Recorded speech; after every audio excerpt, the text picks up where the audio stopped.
months of Bloodhound and Trap City's beef, 12 people have lost their life to this senseless war. But things escalated even more when Lil Jeff was killed. We're going to be talking about how the Bloodhounds killed an op as get back for Lil Jeff, but also would double back and kill the op's sister, who was a mother of 3 kids. We all know how the beef between Trap City and Bloodhound started.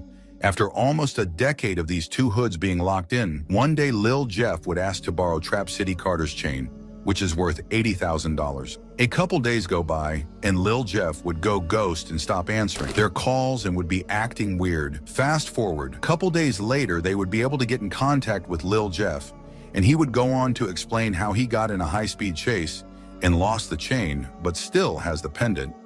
He even went as far as scratching himself up to make the story more believable. Trap City would feel like they got backdoored and would start spinning ever since then. The first person to die in this war was Lil Jeff and Q50's older cousin, Bloodhound Z Money. Ever since then, it's been bodies dropping left and right. Fast forward a year later, June 8th, 2024, Lil Jeff, Q50, and 2 other Bloodhound members went to go slide on Trap City's block. It was broad daylight, but that wasn't stopping nothing. Bloodhound Lil Jeff would catch Trap City Glenn outside. An op he tried before, but unfortunately for Jeff, Glenn had survived. This time Lil Jeff wanted to make sure he got the job done. Bloodhound Lil Jeff would hop out the car and start chasing Trap City Glenn. Glenn would run inside the closest house he can find. This house would end up being none other than the Demon Slayer himself, Trap City Rob. Rob would come outside with a Glock, and Lil Jeff would be hit 19 times in the chest. As all this was happening, Bloodhound Q50 was scared to push, leaving Lil Jeff to solo duo the mission. As Jeff was getting shot, Q50 would slip and fall after getting caught off guard, witnessing his right-hand man getting shot. He would get back up and make a run for it back to the car to drive off, leaving Lil Jeff to bleed out.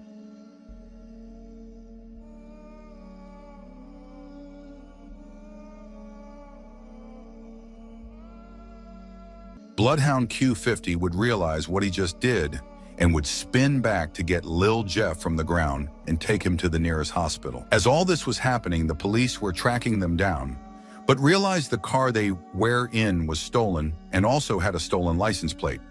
They were able to get a picture of Q50 and T-Slick dropping Lil Jeff off at the hospital. After all this happened, Trap City would waste no time to celebrate, as their main op was just exterminated. The internet would even award Rob the Defensive Player of the Year after taking down one of Chicago's top serial killers. Trap City went as far as making a vlog and going to the exact place where Lil Jeff died and would mock and reenact how he died. Hey, this is what he did on the camera.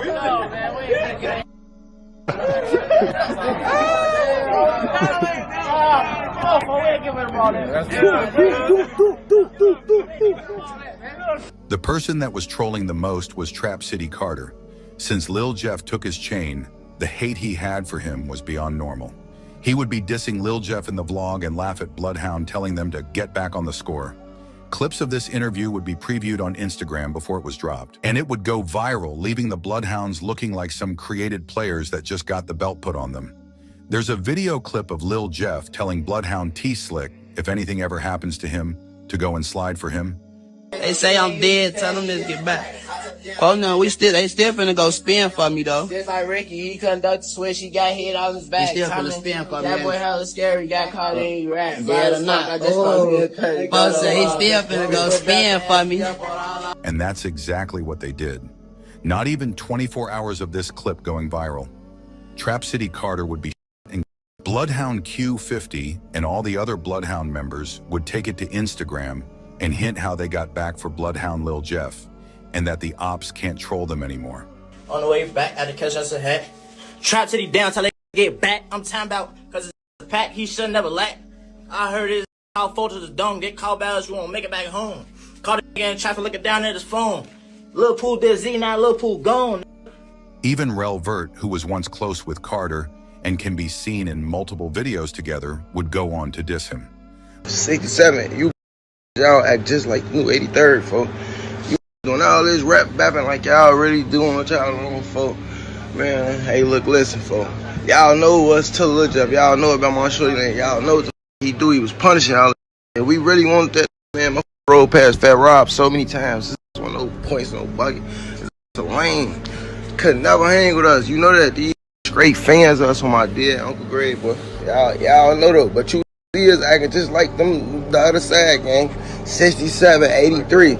You brick lame, man. Y'all ain't having nothing. Get it up there, stupid. But the Bloodhounds weren't done sliding as Trap City took their top member. Trap City Carter's family knew that Bloodhound was still not done spinning, so they decided to do Trap City Carter's funeral in a small town 30 minutes outside of Chicago so they could be safe, or so they thought. Bloodhound would somehow end up getting the location of the Trap City Carter's funeral because they knew all the Trap City members would be there and that this would be the perfect time to catch them slipping. Unfortunately, they got there late as everyone left or was leaving, but they drove all this way and couldn't drive back home without scoring a bucket on their ops.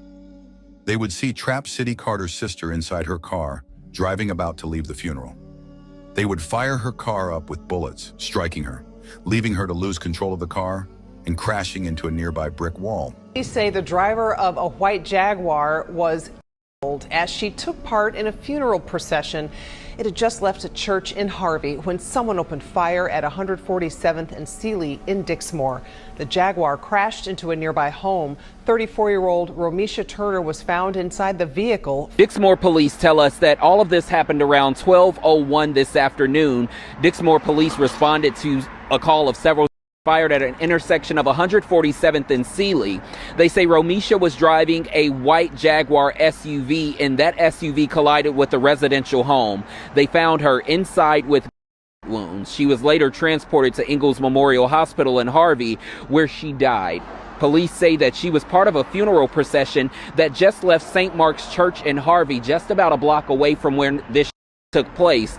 You can see the damage left there behind at that scene on 147th and Sealy. You can see it still shows some tire marks in the grass. You can still see that there's a lot of damage to this homeowner's property as well. And I think one of the saddest things that you find there still left behind is Romisha's shoe. She would be pronounced dead on arrival. Trap City Carter's sister was a 34-year-old mother to 3 beautiful young ladies.